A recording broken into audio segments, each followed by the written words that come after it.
माना जाता था।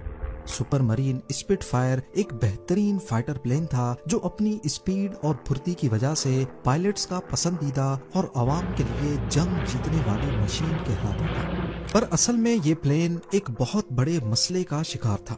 मसला ये था कि प्लेन का इंजन ऐन उस मौके पर बंद हो जाता जब ये जर्मन पायलट्स के साथ डॉग फाइट कर रहा होता, खास तौर पर जब इसे नीचे की तरफ डाइव करवाया जाता था। दूसरी तरफ जर्मन लुफ्टवाफा के मेसरश्मिट 109 फाइटर प्लेन में ऐसा कोई मसला नहीं था। इसी वजह से जर्मन पायलट्स अक्सर जंग के दौरान ब्रिटिश पायलट्स पर हावी हो जाते थे। ब्रिटेन ने बैटल ऑफ ब्रिटेन बहुत मुश्किल से जीती और उसकी सबसे बड़ी वजह स्पिट फायर के इंजन का ये मसला ही था। अगर बकाया वर्ल्ड वॉर 2 में ब्रिटेन को क्लियर जीत चाहिए तो उसके लिए स्पिट फायर के इस अजीब मसले को हल करना बहुत जरूरी था। उन्होंने एड़ी चोटी के जोर लगा लिए, बड़ी बड़ी इंजीनियरिंग फर्म्स ने भी कोशिश की, पर स्पिट फायर का ये मसला किसी से भी हल ना हो सका। आखिरकार एक सॉल्यूशन मिला, और वो भी एक ऐसे शख्स ने निकाला जहां से कोई उम्मीद नहीं थी। एक औरत, बीट्रिस शिलिंग। इस औरत ने स्पिट फायर के साथ ऐसा क्या किया कि आज उन्हें अलाइज की तरफ से वर्ल्ड वॉर 2 जितवाने का जिम्मेदार ठहराया जाता से पहले 1938 में सामने आया। उस वक्त इस मसले को इतना बड़ा नहीं समझा गया क्योंकि वर्ल्ड वॉर 2 से पहले पायलट्स ज्यादा डाइविंग नहीं करते थे। लेकिन 1940 में जब बैटल ऑफ ब्रिटेन अपनी पीक पर थी तब ये सिर्फ एक टेक्निकल मसला नहीं बल्कि जिंदा रहने का सवाल बन चुका था। इससे भी बड़ा मसला ये था कि वर्ल्ड वॉर 2 से पहले ब्रिटिश गवर्नमेंट 20,000 से भी ज्यादा स्पिट फायर प्रोड्यूस कर चुकी थी। यानी इन सभी प्लेन्स में यही सेम मसला था क्योंकि इन सब में रोल्स रॉयस मर्लिन इंजन लगाया गया था। और फिर मामले की नजाकत का आइडिया तब हुआ जब ब्रिटिशर्स को ये मालूम पड़ा कि रॉयल एयरफोर्स यानी RAF के पास स्पिट फायर के अलावा जो दूसरे फाइटर प्लेन्स हैं जिनमें हॉकर हरिकेन और बोल्टन पॉल डिफायंट शामिल थे, उनमें भी यही सेम रोल्स रॉयस मर्लिन का इंजन ही लगा है। अब एक तो वर्ल्ड वॉर 2 की गर्मा गर्मी और ऊपर से अलाइज का सबसे बड़ा इत्तेहादी डिफेक्टेड इंजन वाले प्लेन्स के साथ लड़ने पर मजबूर था।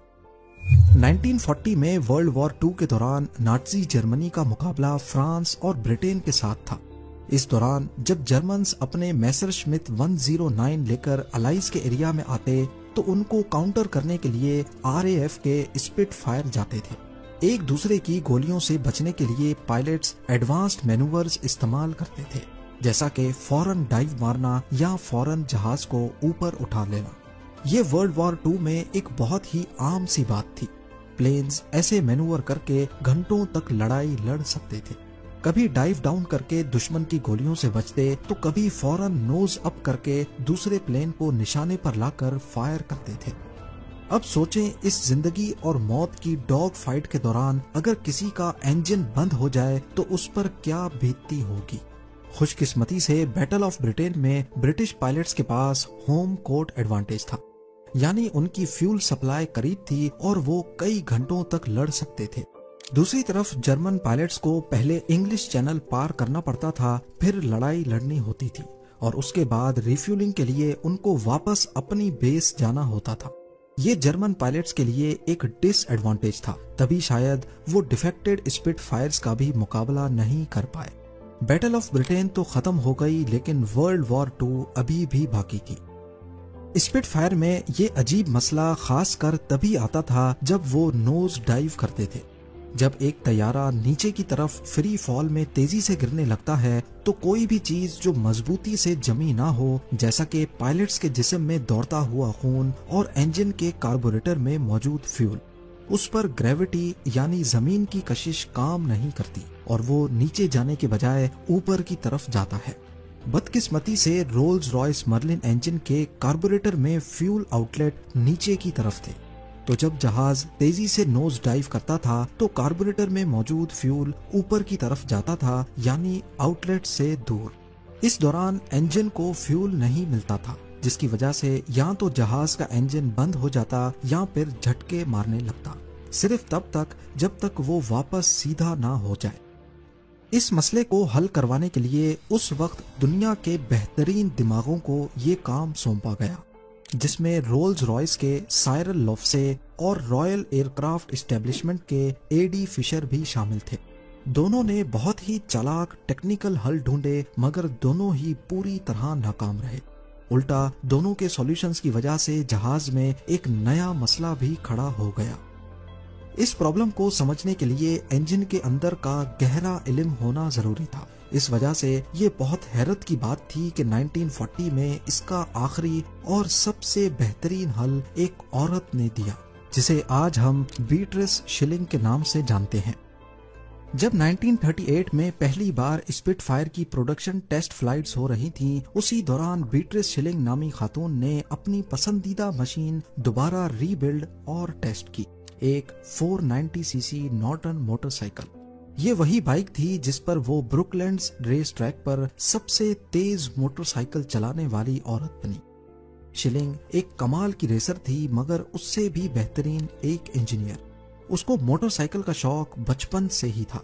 1919 के आसपास जब बीट्रिस सिर्फ 10 साल की थी तो उसने देखा कि उसकी बहनें साइकिल ट्रिप्स पर जाती हैं और वो हमेशा पीछे रह जाती है। इसीलिए उसने फैसला किया कि वो मोटरसाइकिल खरीदने के लिए पैसे जमा करेगी। 14 साल की होते ही उसने अपना मकसद एक 2 स्ट्रोक रॉयल एनफील्ड खरीद कर हासिल कर लिया। आहिस्ता आहिस्ता वो अपनी बाइक के मसले खुद हल करने लगी और देखते ही देखते वो बाइक को पूरा खोलकर दोबारा जोड़ने के काबिल भी हो गई। 15 साल की होते ही उसने फैसला कर लिया कि इंजीनियरिंग ही उसका असली कैरियर होगा। पर मसला सिर्फ ये था कि अभी 1924 का दौर था और उस वक्त सोसाइटी लड़कियों को इंजीनियर्स बनाने का तसव्वुर भी नहीं करती थी। वुमेन्स इंजीनियरिंग सोसाइटी की मदद से अक्टूबर 1929 में बीट्रिस ने विक्टोरिया यूनिवर्सिटी ऑफ मैनचेस्टर के डिपार्टमेंट ऑफ इलेक्ट्रिकल इंजीनियरिंग में एडमिशन लिया, जहां आज से पहले कभी किसी लड़की ने एडमिशन नहीं लिया था। बाद में उसे थर्मोडायनेमिक्स और मैकेनिकल इंजीनियरिंग की क्लासेस लेने का मौका भी मिला, जो उसका असल इंटरेस्ट था। वो एक इंजीनियर तो थी ही, लेकिन ब्रुकलैंड ट्रैक पर मर्दों के साथ रेस लड़ाने वाली औरत भी। और ऐसा सिर्फ इस वजह से हो पाया क्योंकि उसने अपनी 490 सीसी नॉर्टन मोटरसाइकिल के कार्बोरेटर में कुछ ऐसी चेंजेस की थी जिसकी वजह से उसका पिकअप हद से ज्यादा बढ़ चुका था। शिलिंग को उस वक्त खुद भी अंदाजा नहीं था, लेकिन उसकी ये काबिलियत वर्ल्ड वॉर 2 के दौरान स्पिटफायर और हरिकेन फाइटर्स का सबसे बड़ा मसला हल करने वाली थी। वर्ल्ड वॉर 2 से पहले शिलिंग को रॉयल एयरक्राफ्ट एस्टेब्लिशमेंट में काम करते हुए 3 साल गुजर चुके थे। शुरू में उसका काम सिर्फ टेक्निकल डॉक्यूमेंटेशन लिखना था, पर नवंबर 1939 में कई प्रमोशंस के बाद बीट्रिस शिलिंग टेक्निकल ऑफिसर के मकाम तक पहुंच गई और अब उसकी जिम्मेदारी थी कार्बोरेटर की रिसर्च और डेवलपमेंट का काम। जब रोल्स रॉयस के इंजीनियर्स स्पिटफायर का मसला हल करने में नाकाम हुए तो शिलिंग ने इस मसले को फिक्स करने के लिए अथॉरिटीज से परमिशन मांगी। पहले तो सब इसको औरत होने की वजह से अंडर एस्टिमेट कर रहे थे, लेकिन हैरानकुन तौर पे शिलिंग ने सिर्फ चंद दिनों में ही न सिर्फ मसले को हल किया, बल्कि अथॉरिटीज ये सॉल्यूशन देखकर खुद पर हंसने लगी। पर आखिर उसने ऐसा क्या किया था? शिलिंग ने सिर्फ एक छोटा सा ब्रास रिस्ट्रिक्टर डिजाइन किया जिसमें एक खास डायामीटर का सुराख था, और फिर वो प्लेट कार्बोरेटर में फिट करने पर जहाज का मसला काफी हद तक फिक्स हो गया। इस सॉल्यूशन का सबसे बड़ा फायदा ये था कि इस ब्रास की प्लेट को जहाज में खड़े खड़े फिट किया जा सकता था, यानी ये ज्यादा टाइम कंज्यूमिंग भी नहीं था। अब सबसे बड़ा मसला मुख्तलिफ बेसिस में जाकर इसको स्पिटफायर्स में इंस्टॉल करना रह गया था। इस काम के लिए भी शिलिंग ने अपनी नॉर्टन बाइक का इस्तेमाल किया और अलग अलग बेसिस पे जाकर ये सॉल्यूशन स्पिटफायर और हरिकेन फाइटर्स में इंस्टॉल किए। शिलिंग का ये सॉल्यूशन इतना कामयाब हुआ कि इसको मिस शिलिंग्स ऑरिफिस का नाम दिया गया। इस छोटी सी प्लेट ने पायलट्स का सबसे बड़ा मसला पूरी तरह तो नहीं पर काफी हद तक ठीक कर दिया था। बाद में शिलिंग ने रोल्स रॉयस मर्लिन के लिए पूरी तरह से नया कार्बोरेटर डिजाइन करके इस मसले को हमेशा हमेशा के लिए हल कर दिया। वर्ल्ड वॉर 2 जीतने के बाद पायलट्स ने इसका सारा क्रेडिट शिलिंग की काबिलियत को दिया। آخرکار اس کی محنت کے بدلے اسے order of British umpire OBE سے نوازا گیا۔ ورلڈ وار 2 کے بعد شلنگ نے انجینئرنگ چھوڑنے کے بجائے نئے اور ایڈوانسڈ ملٹری پروجیکٹس پر کام کرنا شروع کر دیا۔ 1950s تک اس کا کام راکٹری، ریم جیٹس اور گائیڈڈ ویپنز جیسے نئی فیلڈز تک پھیل چکا تھا۔ 1955 میں شلنگ کو رائل ایئرکرافٹ اسٹیبلشمنٹ کا سینئر پرنسپل سائنٹیفک آفیسر بنا دیا گیا۔ بیٹرس شلنگ صرف ایک میکینک یا انجینئر نہیں تھی، وہ ایک لازوال کریکٹر تھی جو انجینئرنگ میں عورتوں کے لیے نئے دروازے کھول رہی تھی۔ آج بھی یہ اچھی طرح مانا جاتا ہے کہ اگر ورلڈ وار 2 میں شلنگ نہ ہوتی تو شاید دنیا کا نقشہ ایسا نہیں ہوتا جیسا آج دکھتا ہے۔ امید ہے